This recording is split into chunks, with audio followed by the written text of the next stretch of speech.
ಹುಡುಗಿರು ಅವರು ಹೆಂಗೆ ಬೇಕಾದ್ರೂ ಟರ್ನ್ ಆಯ್ತಾರೆ, ಅದು ಹೇಳೋಕ್ಕಾಗೋದಿಲ್ಲ. ಅಂದರೆ ಹುಡುಗರಿಗೆ ಒಂದೇ ಆಪ್ಷನ್ ಇರೋದು. ಹುಡುಗರಿಗೆ ಸುತ್ತಮುತ್ತ ಇರೋರು ಯಾರನ್ನೂ ನೋಡಲ್ಲ. ಅವರು ಕಷ್ಟ ಬಿಟ್ಟು ಸಾಕಿರ್ತಾರಲ್ಲ, ಅಪ್ಪ ಅಮ್ಮನೇ ಆಗಲಿ, ಚಿಕ್ಕಮ್ಮ ಚಿಕ್ಕಪ್ಪನೇ ಆಗಲಿ, ಮಾವನೇ ಆಗಲಿ, ಅತ್ತೆನೇ ಆಗಲಿ, ಇವರೆಲ್ಲ ಶ್ರಮ ಬಿದ್ದು ಸಾಕಿರ್ತಾರೆ. ಏನೇ ಒಂದು ಶ್ರಮ ಇದ್ರೂ ಮೊನ್ನೆ ಬಂದ 3ನೇ ಒಳಗೆ ಸಲುವಾಗಿ ಅವ್ರು ಪ್ರಾಣ ಬಿಟ್ಟಿದ್ದು ಮೋಸ. ಅವರು ಅಂದರೆ ಹುಡುಗ ಇಲ್ಲ ಅಂದರೆ ಇನ್ನೊಂದು ಹುಡುಗ ನೋಡ್ಕೊತೀನಿ ಅನ್ನೋ ಥರದಲ್ಲಿ ಹೋಗ್ತಾರೆ. ನನ್ನ ಮಗನ ವಿಚಾರದಲ್ಲಿ ಸತ್ಯ ಆಗೈತೆ. ಈಗ ಎಲ್ಲ ಯಾವ ಊರಿನ ಮೇಲೆ ಹೋದ್ರು ನೋಡಿದ್ರು ಒಂದೊಂದು ಊರಲ್ಲಿ 2 3 4 ಹಿಂಗೆ ಕಟೌಟ್ ಬರ್ತಾನೆ ಐತೆ.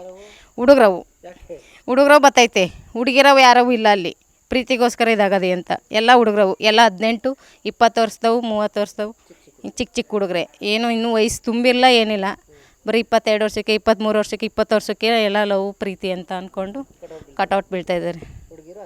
ಆಸೆ ಮನೆಗೆ ಹೋಗ್ತಾಯಿದ್ದಾರೆ. ಅವ್ರಿಗೆ ದುಡ್ಡೇ ದೊಡ್ಡದು. ಅವಳಿಗೆ ದುಡ್ಡೇ ದೊಡ್ಡದಾಗೈತೆ. ಇವನಿಗೆ ಪ್ರೀತಿ ದೊಡ್ಡದು.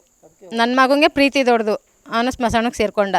ಇವ್ಳು ದುಡ್ಡು ದೊಡ್ಡದಾಗಿ ಇನ್ನೊಬ್ಬನ ಹತ್ರ ಸೇರೋಕೆ ಹೋಗ್ತಾಯಿದ್ದಾಳೆ. ಎಲ್ಲರ ವಿರೋಧನೂ ನಾವು ಸಾಕಷ್ಟು ಹೇಳಿದ್ದೀವಿ. ನಾವು ಕಷ್ಟಪಟ್ಟು ಸಾಕಿದ್ದೀವಿ ಕಣಪ್ಪ, ನಿಮ್ಮನ್ನ ಎಲ್ಲ ಇದು ಮಾಡಿದ್ದೀವಿ. ಇಷ್ಟಪಟ್ಟು ನಮ್ಮಂಥ ಇದಕ್ಕೆ ಒಪ್ಕೊಳ್ಳೋ ಅಂಥ ಹುಡುಗಿನ ನಾವು ನೋಡಿ ಮಾಡ್ಕೊಡ್ತೀವಿ ರೀ ಅಂತ ಹೇಳಿದ್ರು ಇಲ್ಲ, ನನಗೆ ಚೆನ್ನಾಗಿ ಇದು ಮಾಡ್ಕೊಂಡು ಹೋಗ್ತಾಳೆ, ನೋಡ್ಕೊಂಡು ಹೋಗ್ತಾಳೆ, ಹೊಂದ್ಕೊಂಡು ಹೋಗ್ತಾಳೆ, ಎಲ್ಲರೂ ನೋಡ್ಕೊತಾ ಇದ್ದಾಳೆ ಅಂದ್ಬಿಟ್ಟು ಅವ್ರನ್ನ ಒಪ್ಕೊಂಡು ಮಾಡ್ಕೊಂಡು ಇದರಲ್ಲಿ ಬಂದು 3 ತಿಂಗಳು ಇದ್ದು ಎಲ್ಲರೂ ನಮ್ಮನ್ನ ಅಷ್ಟೇ ವಿಶ್ವಾಸದಿಂದ ಇಲ್ಲೇ ಉಂಡು ತಿಂದು ವಿಶ್ವಾಸದಿಂದ ಮಮ್ಮಿ ಅಂತಲೂ ಕರಿತಿದ್ಲು ನಮ್ಮನ್ನ. ಎಲ್ಲರೂ Jyoti mummy, Indra mummy, Sushila mummy,